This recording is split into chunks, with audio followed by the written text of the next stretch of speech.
കേരളത്തിലെ വ്യാപാരി വ്യവസായികളോടും ഉത്തരവാദിത്തപ്പെട്ട അധികാരികളോടും രണ്ട് വാക്ക്.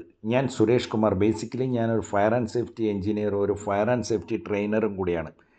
കഴിഞ്ഞ ദിവസം തളിപ്പറമ്പിൽ നടന്ന കേരളം കണ്ട ഏറ്റവും വലിയ ഒരു തീപിടുത്തത്തിൽ നൂറുകണക്കിന് കടകൾ മണിക്കൂറുകൾ കൊണ്ട് കത്തിച്ചാമ്പലായി. കോടിക്കണക്കിന് രൂപയുടെ നാശനഷ്ടങ്ങൾ ഉണ്ടായി. ലക്ഷങ്ങൾ വില വരുന്ന കറൻസികൾ തീപിടുത്തത്തിൽ കത്തിക്കരിഞ്ഞു. 300-ലധികം ആളുകളുടെ ജോലിയാണ് ഒറ്റ തീപിടുത്തത്തിൽ ഇല്ലാതായത്. വ്യാപാരികൾ തങ്ങളുടെ ജീവൻ പണയപ്പെടുത്തി കെട്ടിടത്തിനകത്തുണ്ടായിരുന്ന 30ഓളം ഗ്യാസ് സിലിണ്ടറുകൾ എടുത്തു മാറ്റിയതുകൊണ്ട് വലിയ ഒരു ദുരന്തത്തിൻ്റെ വ്യാപ്തി കുറയ്ക്കാനും ആളുകൾക്ക് ജീവഹാനി വരാതെ സാധിച്ചതിന് അവരെ അഭിനന്ദിച്ചേ മതിയാവൂ.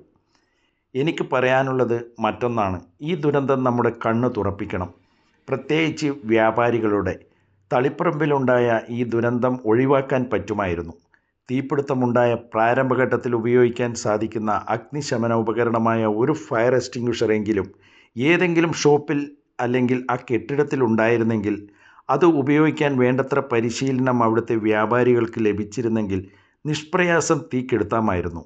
വെള്ളമൊഴിക്കുന്നതിന് പകരം ഒരു ഫയർ എക്സ്റ്റിങ്ക്വിഷർ പോലും പരീക്ഷിക്കാനുണ്ടായിരുന്നില്ല എന്നത് അതിശയിപ്പിക്കുന്ന കാര്യമാണ്. അങ്ങനെ ഒരു ഫയർ എക്സ്റ്റിങ്ക്വിഷർ ഉണ്ടായിരുന്നെങ്കിൽ, അത് ഉപയോഗിക്കാൻ അറിയാവുന്ന ഒരാളെങ്കിലും ഉണ്ടായിരുന്നെങ്കിൽ തീപിടുത്തം പ്രാരംഭഘട്ടത്തിൽ സെക്കൻഡുകൾ കൊണ്ട് ഫയർഫോഴ്സ് വരുന്നതിന് മുമ്പേ തീക്കെടുത്താൻ സാധിക്കുമായിരുന്നു. നാം ഇനിയും വൈകിട്ടില്ല.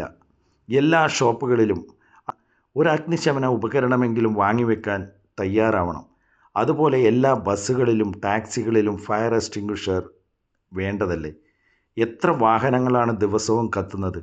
കേരളത്തിലെ വ്യാപാരികളുടെ മുഴുവൻ യൂണിറ്റുകളിലും സൗജന്യ ഫയർ സേഫ്റ്റി ട്രെയിനിങ് ചെയ്യാൻ ഞാൻ തയ്യാറാണ്. അതുപോലെ സ്കൂളുകളിലും ഹോസ്പിറ്റലുകളിലും. നമ്മളെ ചിന്തിപ്പിക്കേണ്ട ഒരു കാര്യം, തളിപ്പറമ്പ് മാർക്കറ്റ്, അതുപോലെ പറശ്ശിനിക്കടവ് അമ്പലം പോലെയുള്ള സ്ഥലത്ത് മിഠായി തെരുവിലുള്ളതുപോലെയുള്ള നൂറുകണക്കിന് കടകളാണ് ഡെക്കറേഷൻ ലൈറ്റുകൾ കൊണ്ട് അലങ്കരിച്ച് വെച്ചിട്ടുള്ളത്. ഒരു ഷോർട്ട് സർക്യൂട്ട് മാത്രം മതി ഈ കടകളൊക്കെ ഒന്നിച്ച് അഗ്നിക്കിരയാവാൻ.